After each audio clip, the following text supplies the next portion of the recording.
ತಮಿಳುನಾಡಲ್ಲಿ ವಿಜಯ್ ಸರ್ಕಾರ ರಚನೆಯ ಸರ್ಕಸ್ ಮುಂದುವರಿತಾನೆ ಇದೆ. ಇದುವರೆಗೂ ಕೂಡ ವಿಜಯ್ಗೆ ವಿಸಿಕೆ ಬೆಂಬಲ ಬಹುತೇಕ ಫಿಕ್ಸ್ ಆಗಿದೆ.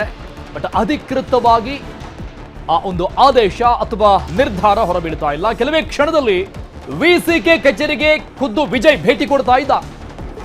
ಸೊ ಅಲ್ಲಿಗೆ ಅಧಿಕೃತ ಆಗುತ್ತೆ ಅಂತ ಅನ್ಸುತ್ತೆ. ವಿಜಯ್ ಮುಂದೆ 3 ಷರತ್ತನ್ನ ಇಟ್ಟಿದೆ ವಿಸಿಕೆ. ಇದಕ್ಕೊಪ್ಪೋದಾದ್ರೆ ನಮ್ಮ ಬೆಂಬಲ ಇರುತ್ತೆ ಅಂತ. ವಿಸಿಕೆ ಷರತ್ತುಗಳಿಗೆ ಒಪ್ಪಿಗೆ ಸೂಚಿಸ್ತಾರಾ ಹಾಗಾದ್ರೆ ವಿಜಯ್? ವಿಸಿಕೆ ಬೆಂಬಲ ಪಡೆದ ಬಳಿಕ ಗವರ್ನರ್ ಭೇಟಿ ಆಗ್ತಾರೆ. ಈಗಾಗಲೇ ಬಹಳಷ್ಟು ಲೇಟ್ ಆಗ್ಬಿಟ್ಟಿದೆ. ವಿಸಿಕೆ ಕಚೇರಿಗೆ ಹೋಗಿ ಅಲ್ಲಿ ಚರ್ಚೆ ಆದ ನಂತರದಲ್ಲಿ ಇಮಿಡಿಯೇಟ್ ಆಗಿ ಅವರು ಗವರ್ನರ್ನ ಭೇಟಿ ಮಾಡ್ತಾರೆ. 118 ಶಾಸಕರ ಬೆಂಬಲದ ಪತ್ರವನ್ನ ವಿಜಯ್ ಅವರು ನೀಡಲಿದ್ದಾರೆ. ಸಂಜೆಯೊಳಗೆ ಎಲ್ಲ ಗೊಂದಲಗಳಿಗೆ, ಪ್ರಶ್ನೆಗಳಿಗೆ, ಕುತೂಹಲಕ್ಕೆ ತೆರೆ ಬೀಳುವ ಸಾಧ್ಯತೆ ಇದೆ. ಇನ್ನು ನಾಳೆನೆ ಮುಖ್ಯಮಂತ್ರಿಯಾಗಿ ಪ್ರಮಾಣ ವಚನ ಸ್ವೀಕಾರ ಮಾಡುವ ಸಾಧ್ಯತೆ ಇದೆ ವಿಜಯ್ ಅವರು. 118 ಶಾಸಕರ ಬೆಂಬಲದ ಪತ್ರ, ಆ ಸಹಿ ಮಾಡಿದಂತ ಪತ್ರಗಳನ್ನ ತೆಗೆದುಕೊಂಡು ಗವರ್ನರ್ ಅವರನ್ನ ಇವತ್ತು ಸಂಜೆ ಒಳಗೆ, ಅಂದ್ರೆ ಇನ್ನೊಂದು 2 ಗಂಟೆಯ ಒಳಗೆ ಅವರು ಗವರ್ನರ್ ಅವರನ್ನ ಭೇಟಿಯಾಗುವ ಸಾಧ್ಯತೆಗಳಿದೆ. ಈಗ ವಿಸಿಕೆ ಕಚೇರಿಗೆ ಖುದ್ದು ವಿಜಯ್ ಅವರು ಹೋಗ್ತಾ ಇದ್ದಾರೆ. ಸೊ ಅಲ್ಲಿ ಏನ್ ಚರ್ಚೆ ಆಗುತ್ತೆ, ಆಮೇಲೆ ಈ ವಿಸಿಕೆ ಇಡ್ತಾ ಇರುವಂತಹ ಬೇಡಿಕೆಗಳು ಏನು, ಅವರು ಕೇಳ್ತಾ ಇರೋದೇನು, ಅವರ ಡಿಮ್ಯಾಂಡ್ ಏನು, ಅದಕ್ಕೆ ವಿಜಯ್ ಅವರು ಒಪ್ಪಿಗೆಯನ್ನ ಕೊಡ್ತಾರಾ? ಸೊ ಅದು ಸದ್ಯಕ್ಕಿರೋ ಪ್ರಶ್ನೆ ಆಗಿದೆ. ಸದ್ಯಕ್ಕೆ ವಿಜಯ್ ಬಳಿಯಲ್ಲಿ 116 ಬೆಂಬಲ ಇರೋದು, ಬಾಕಿ ಇರೋದು 2 ಮಾತ್ರ.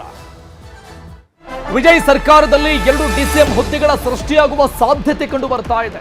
ಬಹುತೇಕವಾಗಿ 2 ಡಿಸಿಎಂ ಆಗಿ ಪ್ರಮಾಣ ವಚನವನ್ನ ಸ್ವೀಕಾರ ಮಾಡುವ ಸಾಧ್ಯತೆಗಳು, ಒಂದು ಕಾಂಗ್ರೆಸ್ಗೆ ಮತ್ತೊಂದು ವಿಸಿಕೆ ಸ್ಥಾನ, ಅಂದ್ರೆ ಡಿಸಿಎಂ ಸ್ಥಾನ ಸಿಗುವ ಸಾಧ್ಯತೆ ಇದೆ. 2 ಸೀಟ್ ಪಡೆದ ವಿಸಿಕೆ ಶಾಸಕರಿಂದ ಭರ್ಜರಿ ಪಾಲಿಟಿಕ್ಸ್ ಗೇಮ್ ನಡೀತಾ ಇದೆ ತಮಿಳುನಾಡಲ್ಲಿ.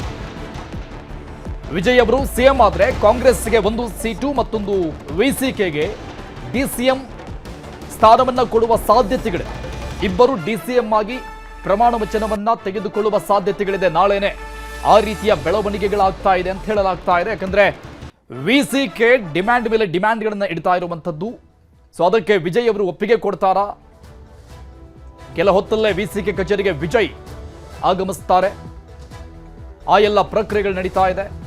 ಯಾಕಂದ್ರೆ ವಿಸಿಕೆ ಒಂದು ಓಕೆ ಅಂದ್ಬಿಟ್ರೆ ಮುಗೀತು. ಯಾವುದೇ ರೀತಿಯಾದಂತಹ ಪ್ರಾಬ್ಲಮ್ಗಳು ವಿಜಯ್ ಅವರಿಗೆ ಇಲ್ಲ. ಈಗ 118 ಆಗುತ್ತಲ್ಲಿಗೆ. ಟಿವಿಕೆ ಜೊತೆ ಹೋಗುತ್ತಾ ಇಲ್ವಾ ವಿಸಿಕೆ ಅನ್ನೋದೇ ದೊಡ್ಡ ಪ್ರಶ್ನೆ ಆಗ್ಬಿಟ್ಟಿದೆ. ಯಾಕಂದ್ರೆ ಅವರಿಡುವಂತಹ ಈ ಷರತ್ತುಗಳಿಗೆ ವಿಜಯ್ ಓಕೆ ಅನ್ಬೇಕಲ್ಲ. ಕಡೆ ಕ್ಷಣದಲ್ಲಿ ಡಿಎಂಕೆಗೆ ಓಕೆ ಎನ್ನುತ್ತಾ ವಿಸಿಕೆ ಶಾಸಕರ ನಡೆ ಬಹಳಷ್ಟು ನಿಗೂಢವಾಗಿದೆ, ಇನ್ನೂ ನಿಗೂಢವಾಗಿದೆ, ಬಗೆಹರಿತಾ ಇಲ್ಲ. ಡಿಎಂಕೆ ಅಣ್ಣಾ ಡಿಎಂಕೆ ಜೊತೆ ಹೋದ್ರೆ ವಿಸಿಕೆಗೆ ಸಿಎಂ ಹುದ್ದೆಯ ಆಫರ್ ಇದೆ. ಸಿಎಂಎ ಮಾಡಿಬಿಡ್ತೀವಿ ಅಂತ ಹೇಳ್ತಾ ಇದೆ ಡಿಎಂಕೆ ಮತ್ತು ಅಣ್ಣಾ ಡಿಎಂಕೆ. ವಿಸಿಕೆಯ ತಿರುಮಾವಳವನ್ಗೆ ಸಿಎಂ ಹುದ್ದೆಯ ಆಫರ್ ಕೊಡ್ತಾ ಇರೋದು ಡಿಎಂಕೆ ಮತ್ತು ಅಣ್ಣಾ ಡಿಎಂಕೆ. ಹಾಗಾಗಿ ವಿಸಿಕೆ ನಡೆ ಬಹಳಷ್ಟು ಕುತೂಹಲ ಮೂಡಿಸ್ತಾ ಇದೆ. ಡಿಎಂಕೆ ಮತ್ತು ಅಣ್ಣಾ ಡಿಎಂಕೆ ಜೊತೆಗಿನ ಈ ಒಂದು ಚುನಾವಣಾ ಆಟ, ಪಾಲಿಟಿಕ್ಸ್ ಗೇಮ್ ಎಲ್ಲಿಗೆ ಬಂದು ನಿಂತ್ಕೊಂಡಿದೆ ಅಂದ್ರೆ, ಡಿಎಂಕೆ ಮತ್ತು ಅಣ್ಣಾ ಡಿಎಂಕೆ ಜೊತೆ ಆದ್ರೆ ಅದಕ್ಕೆ ವಿಸಿಕೆ ಬೆಂಬಲವನ್ನ ಕೊಟ್ರೆ, ವಿಸಿಕೆ 2 ಸ್ಥಾನವನ್ನ ಗೆದ್ದಿರುವಂತಹ ವಿಸಿಕೆಗೆ ಸಿಎಂ ಸ್ಥಾನವನ್ನ ಬಿಟ್ಕೊಡ್ತೀವಿ ಅನ್ನುವಂತಹ ಆಫರ್ ಅನ್ನ ಡಿಎಂಕೆ ಮತ್ತು ಅಣ್ಣಾ ಡಿಎಂಕೆ ಕೊಟ್ಟಿದ್ದಾರೆ ಅನ್ನೋ ಮಾಹಿತಿಗಳು ಸಿಗ್ತಾ ಇದೆ. ಆ ರೀತಿಯ ಚರ್ಚೆಗಳಾಗ್ತಾ ಇದೆ ತಮಿಳುನಾಡಲ್ಲಿ. ಸೊ ಹಾಗೇನಾದ್ರೂ ಆದ್ರೆ ಅತಿ ದೊಡ್ಡ ಕ್ಷಿಪ್ರ ಕ್ರಾಂತಿ ಇದು ತಮಿಳುನಾಡಲ್ಲಿ. ವಿಸಿಕೆ ಕಚೇರಿಗೆ ನಟ ವಿಜಯ್ ಭೇಟಿ ಸಾಧ್ಯತೆ. ಕೆಲವೇ ಕ್ಷಣಗಳಲ್ಲಿ ವಿಜಯ್ ಖುದ್ದು ವಿಸಿಕೆ ಕಚೇರಿಗೆ ಬಂದು ಅಲ್ಲಿ ಚರ್ಚೆ ಮಾಡೋ ಸಾಧ್ಯತೆಗಳಿದೆ. ವಿಜಯ್ ಅವರನ್ನ ನೋಡೋಕೆ ಅಭಿಮಾನಿಗಳು ಕಿರಿದು ಸೇರುತ್ತಾ ಇದ್ದಾರೆ. ಎಲ್ಲಿಲ್ಲ ಹೇಳಿ, ವಿಜಯ್ ಅಭಿಮಾನಿಗಳು ಎಲ್ಲಾ ಕಡೆ ಸೇರ್ತಾ ಇದ್ದಾರೆ. ವಿಸಿಕೆ ಕಚೇರಿ ಬಳಿ ಕಾರ್ಯಕರ್ತರು ಜಮಾವಣೆಗೊಂಡಿದ್ದಾರೆ. ಅಪಾರ ಅಭಿಮಾನಿ ಬಳಗವನ್ನು ಹೊಂದಿರುವುದು ವಿಜಯ್.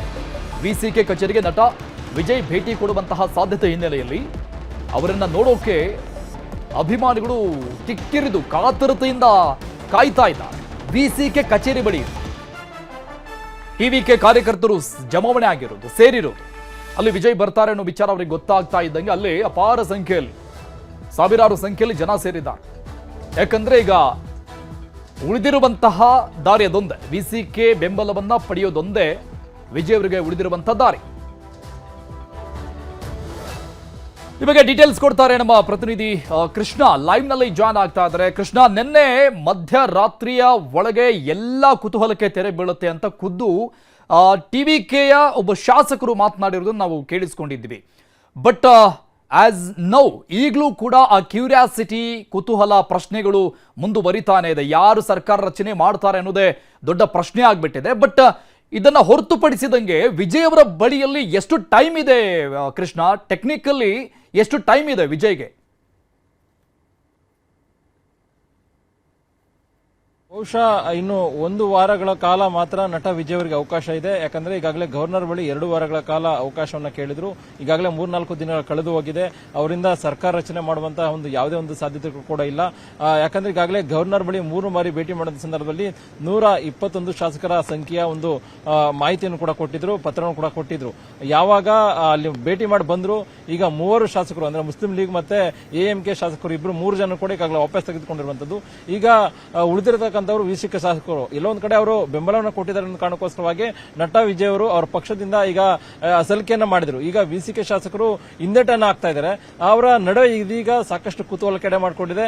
ಒಂದ್ ಕಡೆಗೆ ನಟ ವಿಜಯ್ ಅವರ ಜೊತೆಗೆ ಅವರು ವಿಸಿಕೆ ಶಾಸಕರು ಕೈ ಜೋಡಿಸ್ತಾರ ಅಥವಾ ಡಿಎಂಕೆ ಅಥವಾ ಎಡಿಎಂಕೆ ಮೈತ್ರಿಯಲ್ಲಿ ಏನೋ ಒಂದಷ್ಟು ತೆರೆಮರೆಯಲ್ಲಿ ಕಸರತ್ತನ್ನ ಮಾಡ್ತಾ ಇದ್ದಾರೆ, ಅದಕ್ಕೆ ಬೆಂಬಲವನ್ನ ಕೊಡ್ತಾರ ಅನ್ನುವಂಥದ್ದು ಈಗಿರ್ತಕ್ಕಂಥ ಪ್ರಶ್ನೆ. ಯಾಕಂದ್ರೆ ಒಂದ್ ಕಡೆಗೆ ಡಿಎಂಕೆ ಮಿತ್ರ ಪಕ್ಷದ ಶಾಸಕರುಗಳೇ ಅಂತ ಹೇಳ್ಬೋದು, ವಿಸಿಕೆ, ಸಿಪಿಎಂ ಮತ್ತೆ ಸಿಪಿಐ ಮತ್ತೆ ಮುಸ್ಲಿಂ ಲೀಗ್ ಪಾರ್ಟಿಯ ಶಾಸಕರು ಇವರೆಲ್ಲರೂ ಕೂಡ ನಟ ವಿಜಯ್ನ ಭೇಟಿ ಬೆಂಬಲಕ್ಕೆ ಕೊಡೋಕೆ ಮುಂಚಿತವಾಗಿಯೇ ಎಂಕೆ ಸ್ಟಾಲಿನ್ ಅವರನ್ನ ಭೇಟಿ ಮಾಡಿದ್ರು, ಚರ್ಚೆ ಕೂಡ ಮಾಡಿದ್ರು, ಅವರಿಂದ ಒಪ್ಪಿಗೆಯನ್ನು ಕೂಡ ಪಡ್ಕೊಂಡಿದ್ದಾರೆ.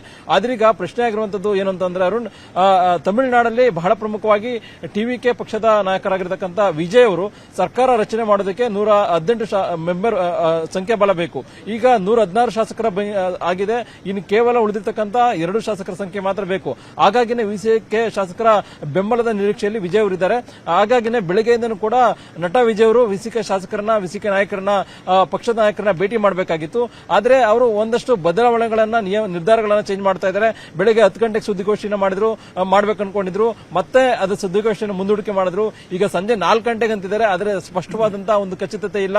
ಅದು ಬೇರೊಂದು ಸ್ಥಳದಲ್ಲಿ ಮಾಡಬಹುದು ಅನ್ನೋ ಒಂದು ಲೆಕ್ಕಾಚಾರದಲ್ಲಿ ಇದ್ದಾರೆ. ಇಲ್ಲ ಒಂದ್ ಕಡೆ ಡಿಎಂಕೆ ಮತ್ತೆ ಎಡಿಎಂಕೆ ಅವರು ತೆರೆಮರೆಯಲ್ಲಿ ಕಸರತ್ತನ್ನ ಮಾಡ್ತಾ ಇದ್ದಾರೆ. ಈ ಒಂದು ವಿಸಿಕೆ ಶಾಸಕರ ಮುಖಾಂತರವಾಗಿ ಸರ್ಕಾರ ರಚನೆ ಮಾಡಬಹುದು ನಿಟ್ಟಿನಲ್ಲಿ ಕೂಡ ಲೆಕ್ಕಾಚಾರವನ್ನು ಮಾಡಲಾಗ್ತಾ ಇದೆ. ತಿರುವಳ್ಳನವರು ಏನಿದ್ದಾರೆ ಅಂದ್ರೆ ವಿಸಿಕೆ ನಾಯಕರು ಅಂತ ಹೇಳಬಹುದು, ಅವರನ್ನ ಮುಖ್ಯಮಂತ್ರಿ ಮಾಡಿ ಅವರು ದಲಿತ ನಾಯಕರು ಅಂತ ಹೇಳಬಹುದು ಈ ಭಾಗದಲ್ಲಿ. ಹಾಗಾಗಿ ಅವರಿಗೆ ಮುಖ್ಯಮಂತ್ರಿ ಪಟ್ಟವನ್ನು ಕೊಟ್ಟು ಡಿಎಂಕೆ ಮತ್ತೆ ಎಡಿಎಂಕೆ ಸೇರ್ಕೊಳ್ಳೋದ್ರ ಮುಖಾಂತರವಾಗಿ ಮಿತ್ರ ಪಕ್ಷದ ಎಡಪಕ್ಷಗಳ ಶಾಸಕರನ್ನು ಒಳಗೊಂಡು ಸರ್ಕಾರ ರಚನೆ ಮಾಡಬಹುದು ನಿಟ್ಟಿನಲ್ಲಿ ಕೂಡ ಒಂದ್ ಕಡೆ ಚರ್ಚೆ ಆಗ್ತಾ ಇದೆ.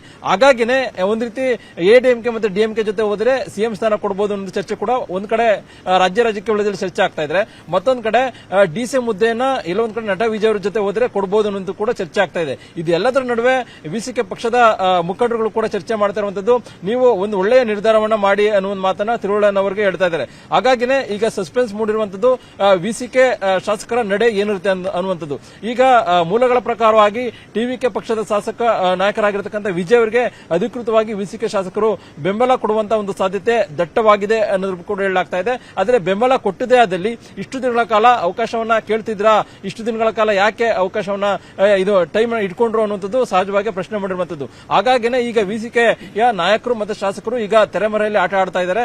ಅವರು ಯಾವ ರೀತಿಯಾಗಿ ನಡೆಯನ್ನ ತೋರ್ತಾರೆ ಅದರ ಆಧಾರದ ಮೇಲೆ ನಟ ವಿಜಯ್ ಅವರ ಮುಖ್ಯಮಂತ್ರಿಗಳ ಏನು ಪದಗ್ರಹಣ ಕಾರ್ಯಕ್ರಮ ಭವಿಷ್ಯ ನಿಂತಿರುವಂತದ್ದು. ಮತ್ತೊಂದು ಕಡೆ ಡಿಎಂಕೆ ಮತ್ತು ಎಡಿಎಂಕೆ ನಾಯಕರ ಒಂದು ತೆರೆಮರೆಯಲ್ಲಿ ಸರ್ಕಾರ ರಚನೆ ಮಾಡಬೇಕು ನಿಟ್ಟಿನಲ್ಲಿ ಕೂಡ ಏನ್ ಮಾಡ್ತಾ ಇದ್ದಾರೆ ಅದಕ್ಕೂ ಕೂಡ ಭವಿಷ್ಯ ನಿಂತಿರುವಂತದ್ದು. ಇದೀಗ ವಿಸಿಕೆ ಶಾಸಕರ ನಡೆ ರಾಜ್ಯದ ತಮಿಳುನಾಡಿನಲ್ಲಿ ಬಹಳಷ್ಟು ಕುತೂಹಲಕ್ಕೆ ಎಡೆ ಮಾಡಿಕೊಂಡಿದೆ. ಒಂದ್ ಕಡೆಗೆ ನಟ ವಿಜಯ್ ಅವರ ಪದಗ್ರಹಣ ಕಾರ್ಯಕ್ರಮ ಬೆಳಗ್ಗೆ 11 ಗಂಟೆಗೆ ಇವತ್ತು ನಡೀಬೇಕಾಗಿತ್ತು. ಹಾಗಾಗಿನೇ ಎಲ್ಲರೂ ಕೂಡ ಅಭಿಮಾನಿಗಳ ಕಾರ್ಯಕರ್ತರು ಎಲ್ಲರೂ ಕೂಡ ಬಂದು ಸ್ಟೇಡಿಯಂ ಹತ್ರ ಬರ್ತಾ ಇದ್ರು. ಯಾವಾಗ ಎಲ್ಲೋ ಒಂದ್ ಕಡೆ ಅವ್ರ ಬಹುಮತ ಸಾಬೀತುಪಡಿಸೋದಕ್ಕೆ ಗವರ್ನರ್ ಒಪ್ಪಿಗೆಯನ್ನ ಕೊಡ್ತಾ ಇಲ್ಲ ಅನ್ನೋ ಒಂದು ವಿಚಾರ ತಿಳಿದು ಕೂಡಲೇ ನಿರಾಶೆಯಿಂದ ಹೋಗುವಂತ ಒಂದು ಪ್ರಸಂಗ ಕೂಡ ಈಗಾಗಲೇ ತಮಿಳುನಾಡಾದ್ಯಂತ ನಡೀತಿರುವಂತದ್ದು. ಇದು ಎಲ್ಲದರ ನಡುವೆ ಗವರ್ನರ್ ಅವರು 3 ಬಾರಿ ಗವರ್ನರ್ನ ನಟ ವಿಜಯ್ ಅವರು ಭೇಟಿ ಮಾಡಿದ್ರು, ನೆನ್ನೆ ಕೂಡ ಭೇಟಿ ಮಾಡಿ 121 ಶಾಸಕರ ಸಂಖ್ಯೆಯನ್ನು ಕೂಡ ಕೊಟ್ಟು ಬಂದಿದ್ರು. ಈಗ ಅದು ಕುಸಿದಿದೆ. ಈಗ ಮತ್ತೊಮ್ಮೆ ಇವತ್ತು ಸಂಜೆ 4 4ನೇ ಬಾರಿಗೆ ನಟ ವಿಜಯ್ ಅವರು ಮತ್ತೊಮ್ಮೆ ಲೋಕಭವನದಲ್ಲಿ ರಾಜ್ಯಪಾಲ ರಾಜೇಂದ್ರ ವಿಶ್ವನಾಥ್ ಅರ್ಲೇಕರ್ ಅವರನ್ನ ಭೇಟಿಯನ್ನ ಮಾಡೋದ್ರ ಮುಖಾಂತರವಾಗಿ ಉಳಿದಿರ್ತಕ್ಕಂಥ ವಿಸಿಕೆ ಶಾಸಕರ ಇಬ್ಬರು ಶಾಸಕರ ಸಹಿ ಪತ್ರವನ್ನ ಅಲ್ಲಿಗೆ ಸಲ್ಲಿಕೆ ಮಾಡಿ ನಾಳೆಯೇ ಸರ್ಕಾರವನ್ನ ರಚನೆ ಮಾಡುವಂತದ್ದು, ಬಹುಮತವನ್ನ ಸಾಬೀತುಪಡಿಸುವಂತ ನಿಟ್ಟಿನಲ್ಲಿ ಹಕ್ಕು ಮಂಡನೆ ಮಾಡುವಂತ ನಿಟ್ಟಿನಲ್ಲಿ ಕೂಡ ನಟ ವಿಜಯ್ ಅವರು ಕೂಡ ಸಜ್ಜಾಗಿದ್ದಾರೆ. ಆದರೆ ಎಷ್ಟು ಮಟ್ಟಿಗೆ ಇದು ವರ್ಕೌಟ್ ಆಗುತ್ತೆ ಅನ್ನೋದು ಇದೀಗ ವಿಸಿಕೆ ಶಾಸಕರ ಬೆಂಬಲದ ಮೇಲೆ ನಿಂತಿರುವಂತದ್ದು. ಹಾಗಾಗಿನೇ ವಿಸಿಕೆ ಶಾಸಕರು ಇನ್ನೂ ಅಧಿಕೃತವಾಗಿ ಬೆಂಬಲವನ್ನ ಕೊಟ್ಟಿಲ್ಲ. ಈಗ ವಿಸಿಕೆ ಶಾಸಕರ ನಡೆ ಇದೀಗ ಸದ್ಯಕ್ಕಿರುವಂತಹ ಒಂದು ಕುತೂಹಲ ಅಂತ ಹೇಳ್ಬೋದು.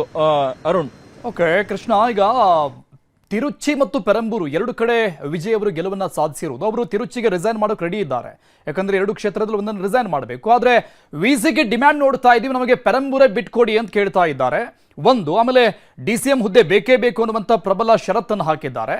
ಆಮೇಲೆ ಇಲ್ಲಿ ಬೈ ಎಲೆಕ್ಷನ್ ಆದಾಗ ಪರಂಬೂರನ್ನ ನಾವೇ ಗೆದ್ಕೊಳ್ಬೇಕು ಅನ್ನುವಂತಹ ಪ್ಲಾನ್ ವಿಸಿಕೆಗಿದೆ, ಸಹಜವಾಗಿ ಗೊತ್ತಾಗ್ತಾ ಇರೋದು. ಸೊ ಈ ಷರತ್ತುಗಳಿಗೆ ಓಕೆ ಅನ್ನುವಂಥ ಸಾಧ್ಯತೆಗಳು ಎಷ್ಟಿದೆ ವಿಜಯ್ ಅವರಿಗೆ? ಅರುಣ್, ವಿಸಿಕೆ ಶಾಸಕರ ತೆರೆಮರೆಯಲ್ಲಿ ಆಟ ಆಡ್ತಾ ಇರುವಂತದ್ದು DMK ನಾಯಕರು ಅನ್ನುವಂಥದ್ದು ಈಗ ಮೇಲ್ನೋಟಕ್ಕೆ ಚರ್ಚೆ ಆಗ್ತಾ ಇರುವಂತದ್ದು. ಯಾಕಂದ್ರೆ ಇಷ್ಟು ದಿನಗಳ ಕಾಲ DMK ಅಲಯನ್ಸ್ ಅಲ್ಲಿದ್ರು. ಈಗ ಅತಂತ್ರ ಪರಿಸ್ಥಿತಿಯಲ್ಲಿ ಇದ್ದಂತ ಸಂದರ್ಭದಲ್ಲಿ ನಟ ವಿಜಯ್ ಅವರಿಗೆ ಬೆಂಬಲ ಕೊಡುವಂತ ನಿಟ್ಟಿನಲ್ಲಿ ವಿಸಿಕೆ ಪಕ್ಷದ ನಾಯಕರು ಕೂಡ ಈಗಾಗಲೇ ಮುಂದಾಗ್ತಾ ಇರುವಂತದ್ದು. ಇದೀಗ ನೀವು ಹೇಳಿದಂಗೆ ಎರಡು ಕ್ಷೇತ್ರಗಳಲ್ಲಿ ನಟ ವಿಜಯ್ ಅವರು ಗೆದ್ದಿದ್ದಾರೆ, ಪೆರಂಬೂರ್ ಆಗಿರ್ಬೋದು ಮತ್ತೆ ತಿರುಚಿ ಪೂರ್ವ ಕ್ಷೇತ್ರದಲ್ಲಿ. ಈಗ ನಟ ವಿಜಯ್ ಅವರು ಆಲೋಚನೆ ಮಾಡಿದಂತದ್ದು ಏನು ತಿರುಚಿ ಪೂರ್ವ ಕ್ಷೇತ್ರದಲ್ಲಿ ರಾಜೀನಾಮೆ ಕೊಡಬೇಕು ನಿಟ್ಟಿನಲ್ಲಿ ಚಿಂತನೆಯನ್ನ ಮಾಡಿದ್ರು. ಮತ್ತೆ ಅವರ ಆಪ್ತರು ಅಥವಾ ಬೇರಾದ್ರೂ ಯಾರೋ ತ್ರಿಷಾ ಆ ತರದವರು ಯಾರು ಸ್ಪರ್ಧೆ ಮಾಡಿಸಬೇಕು ನಿಟ್ಟಿನಲ್ಲಿ ಕೂಡ ಈಗಾಗಲೇ ಆಲೋಚನೆಯನ್ನು ನಟ ವಿಜಯ್ ಅವರು ಕೂಡ ಮಾಡಿದ್ರು. ಇದೀಗ ವಿಸಿಕೆ ಶಾಸಕರು ಒಂದು ಹೊಸ ಡಿಮ್ಯಾಂಡ್ ಅನ್ನು ಇಟ್ಟಿದ್ದಾರೆ, ಪೆರಂಬೂರು ಕ್ಷೇತ್ರವನ್ನು ಬಿಟ್ಕೊಡಿ ಅನ್ನುವಂಥದ್ದು. ಪೆರಂಬೂರು ಕ್ಷೇತ್ರ ಅನ್ನುವಂಥದ್ದು ತಮಿಳುನಾಡಿನ ಚೆನ್ನೈ ನಗರದಲ್ಲಿರ್ತಕ್ಕಂಥ ಒಂದು ಕ್ಷೇತ್ರ. ಅಂದ್ರೆ ಇಲ್ಲಿ ಒಂದು ಕ್ಷೇತ್ರ ನಿಂತಿದ್ರು ವಿಜಯ್ ಅವರು, ಮತ್ತೊಂದು ಕಡೆ ಗ್ರಾಮೀಣ ಭಾಗದಲ್ಲೂ ಕೂಡ ನಿಂತಿದ್ರು. ಈಗ ಪೆರಂಬೂರಲ್ಲಿ ರಾಜೀನಾಮೆ ಕೊಟ್ರೆ ಅಲ್ಲಿ ಸಹಜವಾಗಿಯೇ DMK ಭದ್ರಕೋಟೆ ಆಗಿದೆ. ಹಾಗಾಗಿ DMK ಮಿತ್ರ ಪಕ್ಷದ ಶಾಸಕರಾಗಿರ್ತಕ್ಕಂಥ ಏನು ವಿಸಿಕೆ ಶಾಸಕರೇನಿದ್ದಾರೆ ಅವ್ರು ಬೆಂಬಲ ಕೊಟ್ಟದೇ ಆದಲ್ಲಿ ಅಲ್ಲಿ ಗೆಲ್ಲುವಂತ ಚಾನ್ಸಸ್ ಕೂಡ ಇದೆ. ತಿರುವಳ್ಳನವರು ಕೂಡ ಸಂಸದರಾಗಿದ್ದಾರೆ ಪ್ರೆಸೆಂಟ್. ಮತ್ತೊಮ್ಮೆ ಅವರು ಆ ಕ್ಷೇತ್ರವನ್ನ ಖಾಲಿ ಆಯ್ತು ಅಂತ ರಿಸೈನ್ ಮಾಡಿ ವಿಜಯ್ ರಿಸೈನ್ ಮಾಡ್ತು ಅಂದ್ರೆ ಆ ಕ್ಷೇತ್ರ ಖಾಲಿ ಕೂಡ ಆಗುತ್ತೆ. ಆ ಮುಖಾಂತರವಾಗಿ ತಿರುವಳ್ಳನವರು ಅಲ್ಲಿ ಸ್ಪರ್ಧೆ ಮಾಡಿ ಗೆಲ್ಲೋದ್ರ ಮುಖಾಂತರವಾಗಿ DCM ಆಗ್ಬಹುದು ಅನ್ನೋದು ಕೂಡ ಲೆಕ್ಕಾಚಾರ. ಇದರ ಹಿಂದೆ DMK ನಾಯಕರು ಕೂಡ ಇದ್ದಾರೆ. ಆ ಕಾರಣಕ್ಕೋಸ್ಕರವಾಗಿ DMK ಮಾತಿನಂತೆ ಈಗ ತಿರುವಳ್ಳನವರು ಅದನ್ನ ಈ ರೀತಿಯ ನಡೆಯನ್ನ ತೋರ್ತಾ ಇದ್ದಾರೆ ಅನ್ನೋದು ಈಗಿರ್ತಕ್ಕಂಥ ಚರ್ಚೆ. ಹಾಗಾಗಿನೇ ಈಗ ಈ ಒಂದು ವಿಚಾರವನ್ನ ತಿಳಿದಿರ್ತಕ್ಕಂಥ ವಿಜಯ್ ಅವರು ಇಂದು ಮುಂದೆ ನೋಡ್ತಾ ಇದ್ದಾರೆ, ನಿಜಕ್ಕೂ ಕೂಡ ಪೆರಂಬೂರು ಕ್ಷೇತ್ರವನ್ನ ಬಿಟ್ಕೊಡ್ಬೇಕಾ ಅನ್ನೋ ಒಂದು ವಿಚಾರ ಕೂಡ ಈಗಾಗಲೇ ನಟ ವಿಜಯ್ ಅವ್ರಿಗೂ ಕೂಡ ಗೊತ್ತಾಗಿದೆ. ಹಾಗಾಗಿ ಒಂದ್ ವೇಳೆ ಏನಾದ್ರು DCM ಹುದ್ದೆಯನ್ನ ತಿರುವಳ್ಳನವರಿಗೆ ಕೊಡ್ತೀನಿ ಅನ್ನೋ ಮಾತನ್ನ ವಿಜಯ್ ಅವರು ಭರವಸೆ ಕೊಟ್ಟದೇ ಆದಲ್ಲಿ ಇಲ್ಲೊಂದ್ ಕಡೆ ಪೆರಂಬೂರು ಕ್ಷೇತ್ರವನ್ನ ಬಿಟ್ಕೊಡದೇ ಇರುವಂತಹ ಒಂದು ನಿಟ್ಟಿನಲ್ಲಿ ಕೂಡ ನಟ ವಿಜಯ್ ಅವರು ಕೂಡ ಮುಂದಾಗಬಹುದು. ಹಾಗಾಗಿನೇ ವಿಜಯ್ ಮತ್ತೆ ವಿಸಿಕೆ ಶಾಸಕರ ನಡುವಿನ ನಡುವೆ ಈ ಒಂದು ವಿಚಾರ ಕೂಡ ಭಿನ್ನಾಭಿಪ್ರಾಯ ಕೂಡ ಕಾರಣವಾಗಬಹುದು. ಅದೇನೇ ಇದ್ರೂ ಕೂಡ ತಿರುಚಿ ವಿಧಾನಸಭಾ ಕ್ಷೇತ್ರದಲ್ಲಿ ಅಂದ್ರೆ ತಿರುಚಿ ಪೂರ್ವದಲ್ಲೂ ಕೂಡ ರಾಜೀನಾಮೆ ಕೊಡಬಹುದು ಅನ್ನೋ ಒಂದು ವಿಚಾರ ಕೂಡ ಚರ್ಚೆ ಆಗ್ತಾ ಇದೆ. ಹಾಗಾಗಿ ತಿರುಚಿಯಲ್ಲಿ ರಾಜೀನಾಮೆ ಕೊಟ್ಟರು ಕೂಡ ಅದನ್ನ ಕ್ಷೇತ್ರ ಬಿಟ್ಕೊಡೋ ನಿಟ್ಟಿನಲ್ಲಿ ವಿಜಯ್ ಅವರು ಕೂಡ ಆ ಒಂದು ವಿಚಾರವನ್ನು ವಿಸಿಕೆ ಶಾಸಕರ ಬಳಿ ಕೂಡ ಹೇಳ್ಬಹುದು. ಹಾಗಾಗಿನೇ ಈಗ ಗೊಂದಲ ಇದೆ. ಅಂದ್ರೆ ಯಾವುದೂ ಕೂಡ ಕ್ಲಾರಿಟಿ ಇಲ್ಲ, ಅಧಿಕೃತವಾಗಿ ಯಾವುದೇ ಒಂದು ಪಕ್ಷದ ನಾಯಕರುಗಳು ವಿಸಿಕೆ ನಾಯಕರುಗಳು ಕೂಡ ಹೇಳೋದಕ್ಕೆ ಈ ರೀತಿ ಹೇಳೋದಕ್ಕೂ ಕೂಡ ಮುಂದಾಗ್ತಾ ಇಲ್ಲ. ಆದ್ರೀಗ ತೆರೆಮರೆಯಲ್ಲಿ ಈ ರೀತಿಯಿಂದ ಚರ್ಚೆ ಆಗ್ತಾ ಇರುವಂತಹ ಸಂದರ್ಭದಲ್ಲಿ ಒಂದು ರೀತಿ ಸಾಕಷ್ಟು ಗೊಂದಲ ಇದೆ.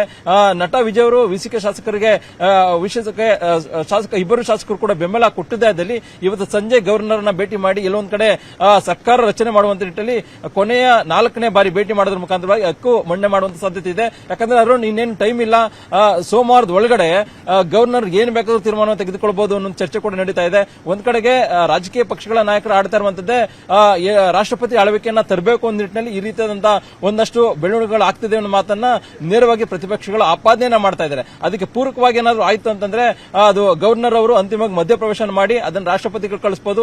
ರಾಷ್ಟ್ರಪತಿಗಳಿಂದ ಯಾವಾಗ ಬೇಕಾದ್ರೂ ಕೂಡ ರಾಷ್ಟ್ರಪತಿ ಆಳ್ವಿಕೆ ಕೂಡ ತಮಿಳುನಾಡಲ್ಲಿ ಜಾರಿ ಆಗಬಹುದು. ಹಾಗಾಗಿ ಅದಕ್ಕೆ ಅವಕಾಶ ಮಾಡಿಕೊಡಬಾರದು ಅನ್ನೋ ಕಾರಣಕ್ಕೋಸ್ಕರವಾಗಿಯೇ CPM ಮತ್ತೆ CPI ಶಾಸಕರು ಈಗಾಗಲೇ ಬೆಂಬಲವನ್ನ ಅಧಿಕೃತವಾಗಿ ವಿಜಯ್ ಅವರಿಗೆ ಕೊಟ್ಟಿದ್ದಾರೆ.